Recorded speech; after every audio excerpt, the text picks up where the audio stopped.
आप सभी को मेरा नमस्कार। मैं किरण वर्मा अपने YouTube चैनल पर आप सभी का हार्दिक स्वागत करती हूँ। लेकर आई हूँ एक छोटी सी कहानी जो कि हमें हमारे जीवन में बहुत सारी शिक्षाएं प्रदान करेगी। एक बार की बात है, एक बार एक समृद्ध व्यापारी था। वह शहर में रहता था और उसे जो भी अपने जीवन में कार्य करना होता था, अपने गुरु से सलाह लेकर करता था। एक बार की बात है, वह अपने गुरु के पास गया और गुरु से जाकर कहा, गुरुदेव, मैं जिस शहर में रह रहा हूँ, मैं उस शहर में मंदिर बनवाना चाहता हूँ और पहले जिस गांव में रह रहा था वहाँ भी मैं एक मंदिर बनवाना चाहता हूँ। यदि आपकी आज्ञा हो तो मैं यह कार्य शुरू कर सकता हूँ। गुरुदेव ने कहा, जी, यह आप शुरू कर सकते हो। आप गांव में मंदिर बनवाओ, शहर में मंदिर बनवाओ, यह तो भगवान का ही वो है, मंदिर है, मैं इसके लिए मना कैसे कर सकता हूँ। गुरुदेव ने हाँ कहा और उस व्यापारी ने अपने गांव में और एक शहर में दो मंदिर बनवाए। जैसे ही ये दोनों मंदिर बनवाए, गांव वाले लोग, बहुत सारे लोग मंदिर में जाते और पूजा पाठ करते और शहर वाले लोग शहर के मंदिर में जाते और गांव वाले लोग गांव के मंदिर में जाते। धीरे धीरे यह प्रथा चलती ही रही।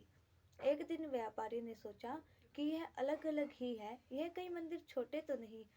उसने व्यापारी ने सोचा कि यह मंदिर बहुत छोटे पड़ते हैं, इसलिए मैं इनको बड़ा बनवाना चाहता हूँ। लेकिन फिर व्यापारी ने सोचा, नहीं, अभी नहीं।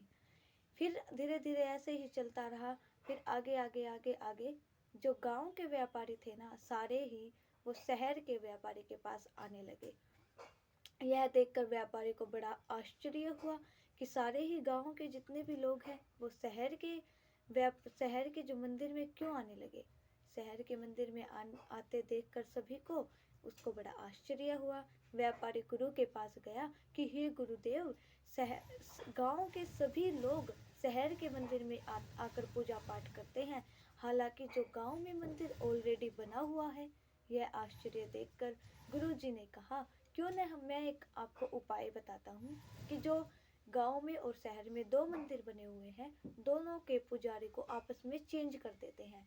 तो ऐसा ही किया। उस व्यापारी ने गांव वाले जो पुजारी थे उनको शहर वाले मंदिर में भेज दिया और जो शहर वाले पुजारी थे उसको गांव वाले मंदिर में भेज दिया। फिर ऐसे ही चलता रहा। फिर धीरे धीरे क्या हुआ कि जो शहर वाले लोग थे वो गांव वाले मंदिर में जाने लगे। तो धीरे धीरे गुरुजी ऐसे ही चलता रहा। तो धीरे धीरे व्यापारी ने देखा, यह आश्चर्य की बात है, अब सारे शहर के गांव में जाने लगे। तो वह गुरुजी के पास दौड़ा दौड़ा गया और गुरुजी से कहा, हे गुरुदेव, अब ये क्या चमत्कार हुआ, अब सारे ही गांव में जाने लगे। फिर गुरु ने बताया कि गांव वाले का जो पुजारी है मंदिर का, उसका व्यवहार बहुत अच्छा है, लोग इसलिए उसके प्रति ज़्यादा आकर्षित हो रहे हैं। हमने पुजारी भी चेंज कर दिए, फिर भी तभी तुमने देखा होगा कि जिसका व्यवहार अच्छा है लोग उसी के पास जाते हैं। तो इसलिए उस पुजारी के पास ज़्यादा भीड़ होती थी। तो इस कहानी से हमें शिक्षा मिलती है कि जिसका भी व्यवहार अच्छा होता है, जिसका मन पवित्र होता है और जो लोगों की मदद करता है, इंसान एक दूसरे के प्रति वही आकर्षित होता है। इसलिए इस कहानी से हमें शिक्षा मिलती है कि हमें हमारे जीवन में हमेशा पवित्र रहना चाहिए, एक दूसरे की मदद करनी चाहिए, तभी हम जीवन में सफल होंगे। और एक दूसरे का सहयोग करना बहुत ही आवश्यक है। एक दूसरे से जुड़े रहने के लिए उस पर विश्वास करना भी बहुत आवश्यक है और एक दूसरे की क्षमा याचना से लेकर सब कुछ, मदद से लेकर सब कुछ बहुत ही आवश्यक है। इसलिए मैं अपनी कहानी को विराम देती हूँ। आप सभी का बहुत बहुत धन्यवाद।